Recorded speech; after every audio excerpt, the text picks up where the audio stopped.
To the Sci-Talks mini-pod. In today's mini-pod, we'll be interviewing Diamond Bar High School's physics club and be asking them questions about their life with physics and the real-life applications behind physics. All right, good afternoon. Thank you for the time to chat with me today. Could you introduce yourself and your position in the high school physics club? Hello, my name is Don Wong, and I am the vice president for this year's physics club. My name is Brian Young, and I'm the tech analyst. So, I guess, what do you guys do for your positions? Usually, I just organize study meetings, our weekly meetings every Tuesday. I also teach occasionally the topics that we're going over that week as well. Ooh, pretty cool. As for me, I have a similar job of not only presenting, but preparing the presentation, but teaching our members all the fundamentals of physics in order to do well on the F equals MA exam. That's great. Also, did a little on our physics Discord, like problem of the day. Nice. All right. So I guess today's interview topic will be about real-life applications of physics. So I guess, Don, could you give me a real-life application of physics that you can just think of right now? Sure. So one of my most memorable lessons from Physics 2 was learning about the second law of thermodynamics, or entropy. Oh. So when you break something, you can think about it as the disorder of everything in that object becomes more disordered. And the second law of thermodynamics says that entropy can only increase. So this means that you'll never find a ripped piece of paper putting itself back together, or a broken egg putting itself back together. Uncook an egg. Right, yeah. Or an egg uncooking itself. And that's one of the most interesting things I think about thermodynamics. Yeah. Nice. All right, how about you, Brian? I guess for a real life example, we could use the wind as Like right now, I hope the recording isn't too windy. Yeah, I hope so too. I mean, of course, the wind creates sound, but it does create a sort of pushy force on all of us as well. As we're feeling right now. Your hair, It's just flying away. it is flying. All right. Because the hair is being moved. It was at rest originally, but then it caused a force in by first law of Newton's laws of motion that moved. And we don't have to be super technical here. We could just appreciate how, even though we're not moving, it's as if we're moving through wind when the wind passes through us. Oh, like a different frame of reference, you mean? Yes. I see. And so, maybe this is hard to explain, but suppose you were walking 10 miles per hour. That's very fast, but we're walking through the wind. Yeah. You will experience the same force as we're experiencing right now with the wind. And but this time it's you moving instead. Yes. That's cool. All right, so I guess how does understanding that help you in real life?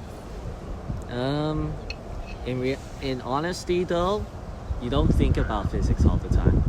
Yeah, that's true. This is probably the first time I thought of physics today, but I think You're walking around with force vectors pointing out of you. Yeah. You don't think about that much. yeah, it's all stuff you would do on a piece of paper or your homework, but the basic idea I like to think about as a thought experiment. Yeah. Okay. Do I need to move in order to feel the wind, or does the wind need to move? Got it. Questions like these that feel very specific, shower thoughts that kind of Yeah. occupy my day. All right, that's cool. Awesome. All right, Don, how do you see the field of physics evolving in the future, and what new applications do you think will emerge?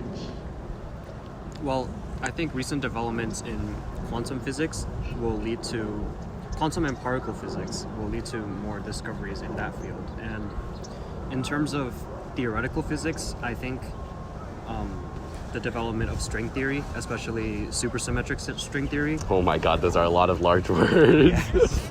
I guess like in just for the viewer, what do these studies mean for them? So the most important, I think, technological advancement that can come out of this is quantum computing. With the idea of quantum entanglements, quantum computing can become a revolutionary new way to communicate. So like a new computer, basically, Right, like a right. new So like the internet, but yeah. But with physics, that's With awesome. physics, All right. right. And just in a more general sense, how has learning and teaching, for the both of you guys, learning and teaching physics helped you as a person? Well, as for me, I can understand the pain of many teachers right now because they're kind of like students themselves. You know, every day is brand new. You don't know what to expect, even though you are teaching the course. You don't know how the students are going to react.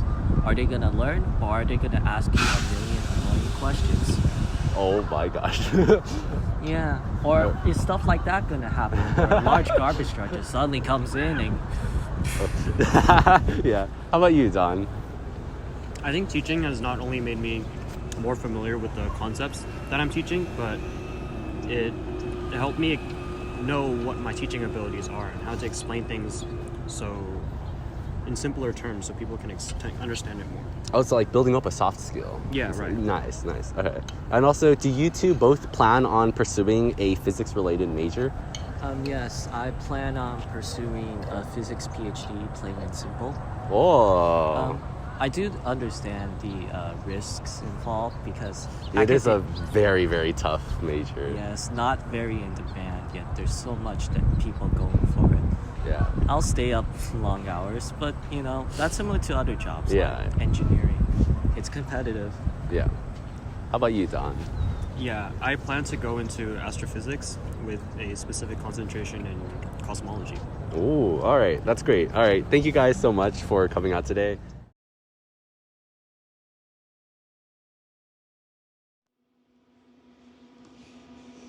All right, good afternoon. Thank you for taking time to chat with me today. Could you introduce yourself, the club, and your position? Yeah, so thank you so much for the opportunity. My name is Jeffrey Gong. I am a senior at Diamond Bar High School, and I'm here representing Physics Club, and I'm currently serving as the president. That's great. What do you do as the president? Yeah, so for our Physics Club, what we do is we compete in some competitions throughout the year. Mostly we practice for the FE equals MA, and what we do is we offer weekly workshops into mechanics and maybe some electric E&M as well. So we do a lot of preparations for that. So as president, I kind of just like delegate roles and tasks and like make sure that we're on track for everything. So is it like review for classes like AP science classes or AP physics classes? Yeah, we also offer tutoring and review for AP physics classes or regular physics classes as well.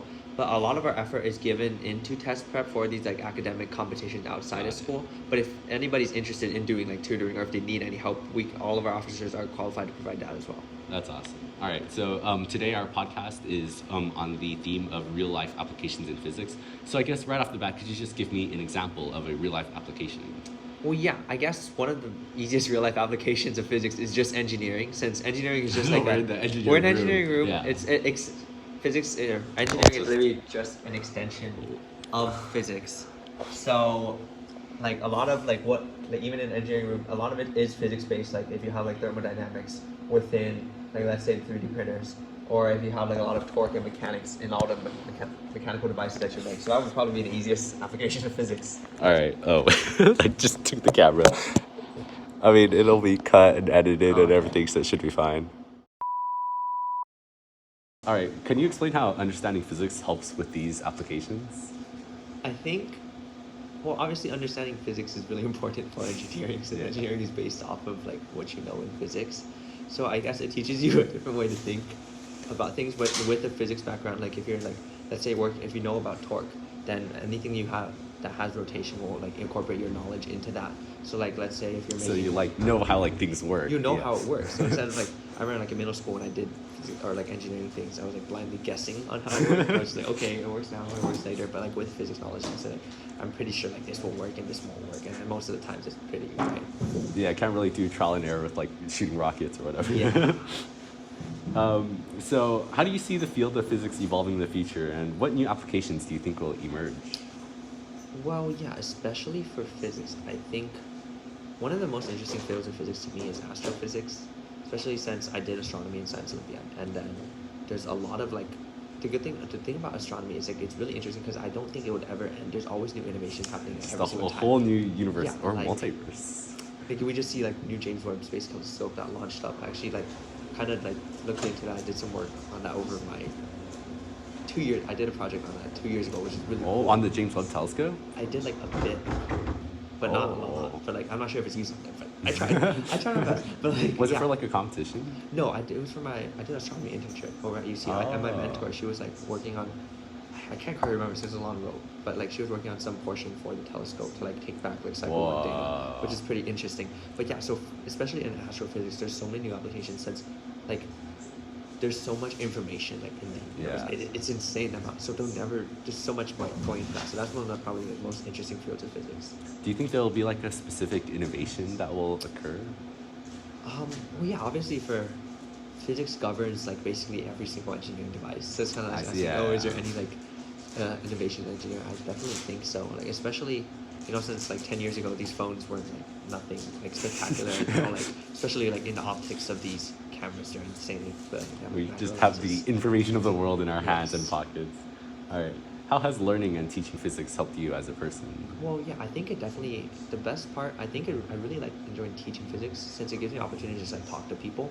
But at the same time, it's a practice. So it's like teaching physics is kind of like relearning it yourself. So by teaching physics, you get a better understanding of like the actual physics portion of it. So that's probably really fun about it. And physics in general is just really fun to learn because Yeah. like it's mostly a lot of like, especially at Diamond Bar, a lot of the classes are experiment based.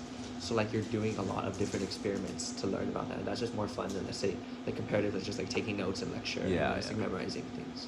Got it.